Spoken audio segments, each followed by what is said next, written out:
Bhagavad Gita as it is, Chapter 6, Text 17, translation and commentary by His Divine Grace, A.C. Bhaktivedanta Swami Prabhupada.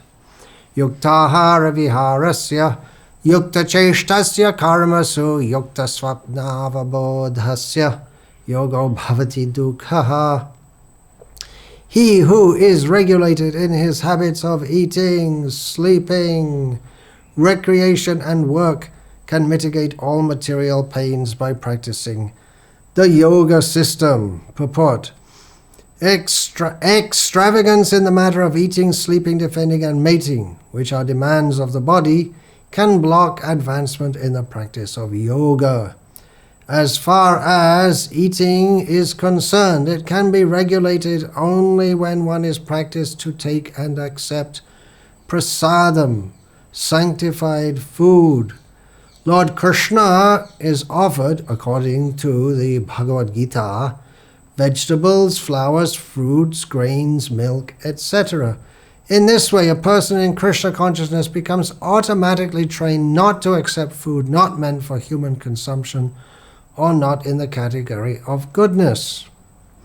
As far as sleeping is concerned, a Krishna conscious person is always alert in the discharge of his duties in Krishna consciousness, and therefore any unnecessary time spent sleeping is considered a great loss. Avyartha kalatvam. A Krishna conscious person cannot bear to pass a minute of his life without being engaged in the service of the Lord. Therefore his sleeping is kept to a minimum. His ideal in this respect is Srila Rupa Goswami, who is always engaged in the service of Krishna and who could not sleep more than 2 hours a day, and sometimes not even that.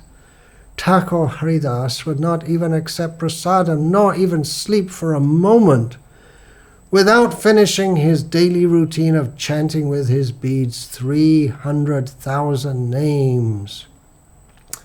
As far as work is concerned, a Krishna conscious person does not do anything which is not connected with Krishna's interests, and thus his work is always regulated and is untainted by sense gratification. Since there is no question of sense gratification, there is no material leisure for a person in Krishna consciousness, and because he is regulated in all his work, speech, sleep, wakefulness, and all other bodily activities, there is no material misery for him. Well, we want to be pure devotees of Krishna. The prospect of sleeping 2 hours a day only, not taking even a moment's sleep, without first of all chanting 300,000 names of the Lord, seems like we're a long, long, long way away from that. But Krishna, here in this verse, speaks about yukta ahara. Yukta, joined, means that we do everything in yoga. We eat, we sleep, whatever we do, our work, it's all done in Krishna's service, for Krishna's pleasure. And we eat, we sleep, we work, whatever we do, because it's for Krishna's pleasure, then it's not for our sense gratification, but we maintain the body. We take enough food, not too much. We sleep enough, not too much. Whatever is required to keep the body fit for serving Krishna. That's the whole point, to serve Krishna. This body that we're presently engaged in is an engagement, but it's gives us the possibility to go to hell, to go to heaven. Also gives us the possibility to serve Krishna. And because we want to use it to serve Krishna, we have to maintain it in order. There's just like any machine, you have to maintain it in order so that it works properly. We maintain it as best we can. So what is yuktahara? What is enough food, or not too much, for one person is going to be different for someone else. We know that Bhima of the Pandavas would eat as much as or more than all his 4 brothers put together. Even though they were all big, strong Kshatriyas, he would eat so much. That was required for him. If the others had eaten as much as him, they would have become sick, and if he had as much as them, it would be too little for him, and he would become sick. So what is required for different bodies is different for different people. Now, I just received a few days ago from a godbrother an email saying how godbrother means we're all of us disciples of Srila Prabhupada, we're all over 60. There maybe Prabhav is less than 60, but we're all definitely getting old and the body is wearing out. So he sent an email saying that he was trying to get into some project, some pending work that he had, and he really pushed himself to do it. Push, collapse. And for days he's been on low energy levels, and even though he has a strong desire to work, to do his service in Krishna consciousness, but he just finds that the spirit is willing, but the flesh is weak, literally, in this case. He's not able to do that. It's normal, natural, aging bodies. They slow down. So I wrote down to him, slow down, old man. We have to pace ourselves according to the situation of the body. We see that some people in old age are still full of beans. Some of the famous people in the world today, Donald Trump, President of the United States of America, Vladimir Putin, the head of the Russian Federation. They're all older than me. Narendra Modi, the Prime Minister of India. So these are examples of people whose bodies are old, but they still have a lot of life and a lot of energy, and they're working almost like young men. But for most older people, and we feel the body is slowing down. I guess I'm just at the beginning of old age, at age 63, something like that, but it's definitely different to being young. Physically, it's very difficult to being young. Srila Prabhupada himself noted how as a young man, he could dump very easily, but now in old age, he has to walk with a stick. Srila Prabhupada, we accept his body as completely transcendental, but it acts within the material sphere in many ways as if it's an old body, like a material body. So yeah, slow down. We have to pace ourselves. It's hard after having a life where, if we've been used to working hard, being very active, jumping in the kirtans, way after. It's hard, but that's the fate of everyone in this world. That the birth, death, old age, and disease. It's unavoidable. It's this. I'm not even speaking any spiritual principle here. It's just facts of the material world, common sense facts of the material world. We just have to face the fact that even though we want to jump and dance and work and be as active as we were previously, our body is not cooperating in many cases. In my case, in Godbrother's case, we just have to be realistic.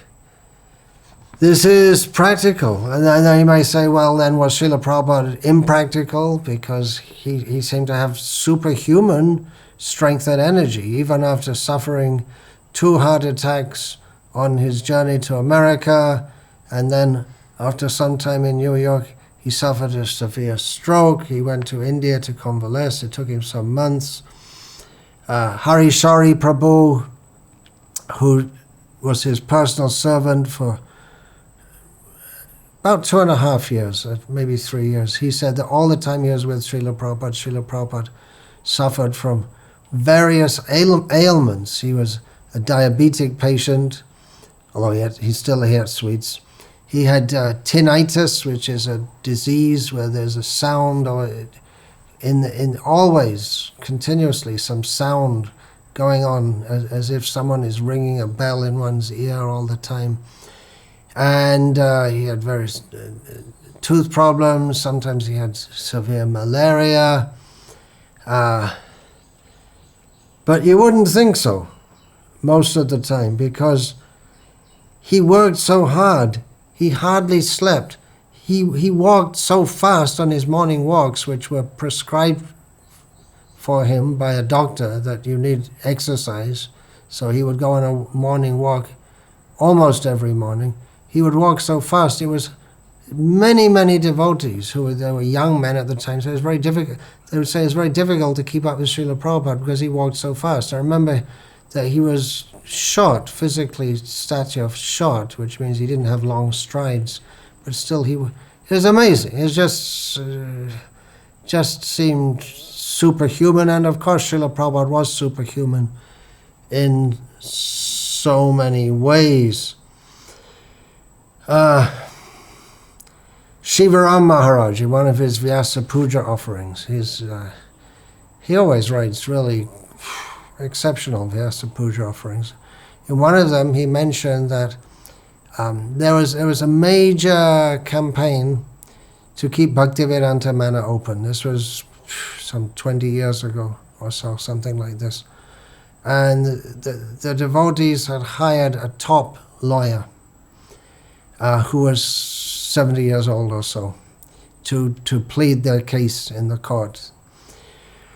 So Shivaram Maharaj recounts this in one of his Vyasa Puja offerings. So to acquaint the lawyer, to give him some background of what this movement is all about, so apart from the legal aspects, to give him some idea of who the devotees were and what they were doing, they gave him the abridged Srila Prabhupada biography, Srila Prabhupada Lilamrita.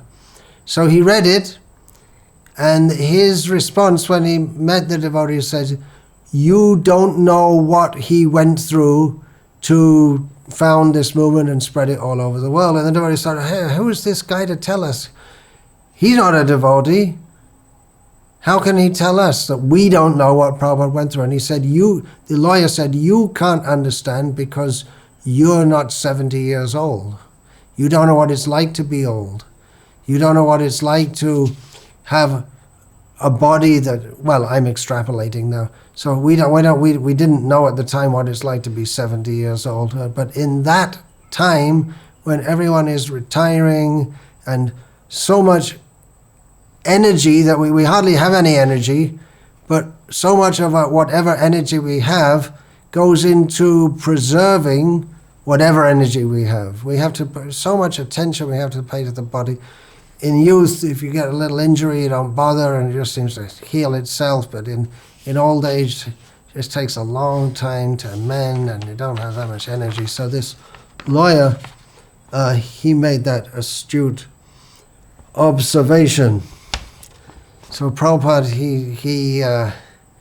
he pushed himself. Maybe he didn't follow this yuktahara viharasya. He was talking about food. He would take sweets, even though he had diabetes. That doesn't make sense, does it? Well, we offer millions of obeisances at the lotus feet of His Divine Grace Srila Prabhupada for being so impractical that, against all advice, he came to the West and he gave his life literally, his life, his energy, everything he had to give us Krishna consciousness. So if he's impractical, thank you very much, Srila Prabhupada, for being impractical. Remembering Srila Prabhupada's instructions, remembering what he came to give us, remembering the teachings of Srimad Bhagavatam, Turnam yateta napatat anumrityayava, that Turnam, this word in this verse, quickly we should do, without delay, we should do whatever is required so that we don't get born again, so that we can achieve perfection in this very life. As Srila Prabhupada said, you can become fully Krishna conscious in this life, you should do. And Srila Prabhupada, more than once, he said, I am an old man, you are young men. You have all opportunity to be Krishna conscious. I don't have such an opportunity. Particularly one time in Mayapur, Prabhupada said this in his tremendous humility and became stunned in ecstasy, thinking, I have no opportunity to be Krishna conscious. You can become Krishna conscious. He wanted that we who are young, we give our energy, we give our life for carrying on the Krishna conscious movement, for spreading this worldwide. And by his grace, we've been fortunate enough to be able to do that. But this verse says, Turnam yate, now we should endeavor without delay. But we get to realize we don't have so much time. We have to be fully Krishna conscious in this life. How much progress did I make since I was young? Now is the time. Now is the time to become more intense in devotional service. It's not a time for peaceful, relaxing, retiring. Well, in one sense, yes. We can withdraw from family affairs if we've been in family affairs, business affairs, monetary matters as far as possible, and retire from everything extraneous and do bhajan. Or we want to share what we've received. So now is the time to go out and share that with others. So it's a time to become more intense in our Krishna consciousness. But at the same time, we have to be cognizant of the condition of our bodies.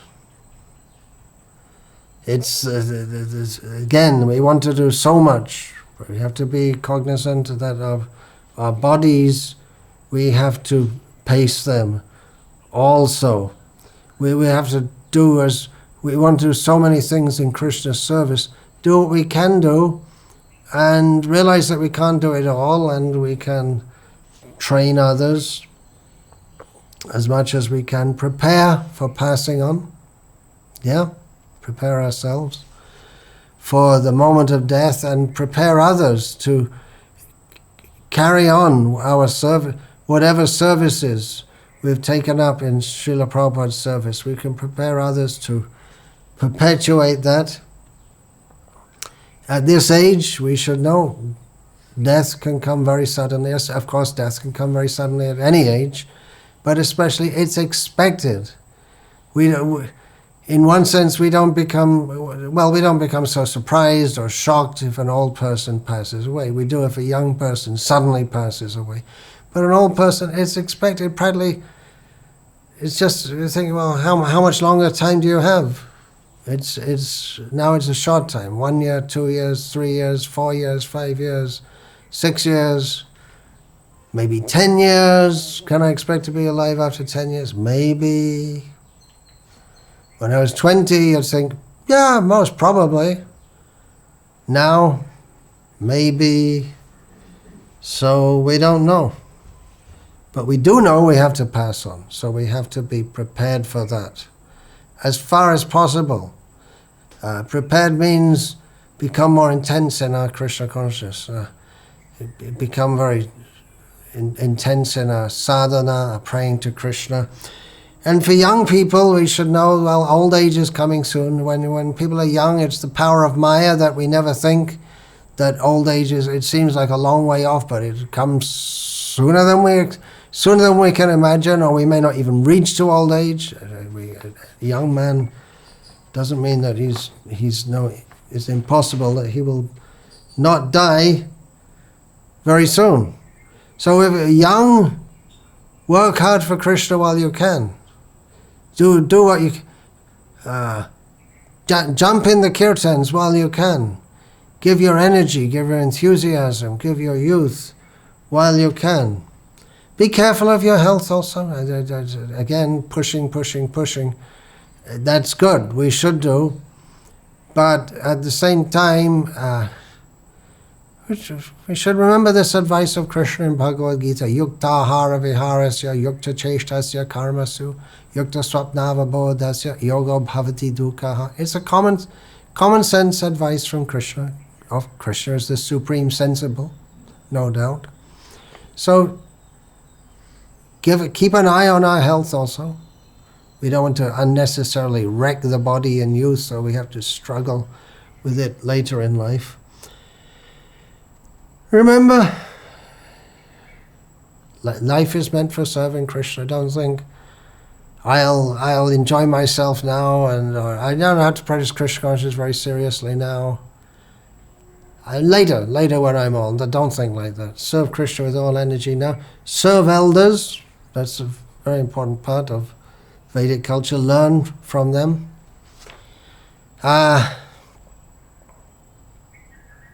My own situation. So many things I want to do, especially in writing books. I don't know. I'll have to see. There seem to be one thing after another. So many health drawbacks are stopping me from writing books. Let's see what can be done. I can't dictate to the body that you must be healthy. We're not the masters of the material energy. We are under the control of the material energy. The material energy is under the control of Krishna. What is Krishna's plan for us? Exactly, we don't know. We know that he wants to bring us to him. So let us see what is Krishna's plan. Whatever happens, we go on chanting Hare Krishna. And there may come a time when we can't do that also. We're physically so weak. So chant while we can. Smaratavya satatang Vishnu, vismaratavya najatu. Practice this. Thinking of Krishna, not forgetting Krishna. It's great advice. Great advice coming from who? Coming from Krishna. Generally, old people think they should give advice. Well, my advice is give your life to Krishna. That's the advice of anyone who is actually intelligent and sensible. Can't say I'm intelligent and sensible, but I'm so fortunate to have heard from those who are. That's all, very simple. Go slow, old man? Yeah. Slow down. Be careful of your body, but mentally run to Krishna. With our mind, our soul, our heart, run to Krishna. Even if the body can't, with the mind, intelligence, senses, everything, run to Krishna. Dante nithaya churnakang padayani patya kritva chakaku shatameta daham ravime he sadhava sakala eva vihaya duraj chaitanya chandra charane kuruta nuraga vancha kalpatarubhyascha kripa sindhubhyavacha patitanam pavanebhyo vaishnavebhyo namo namah.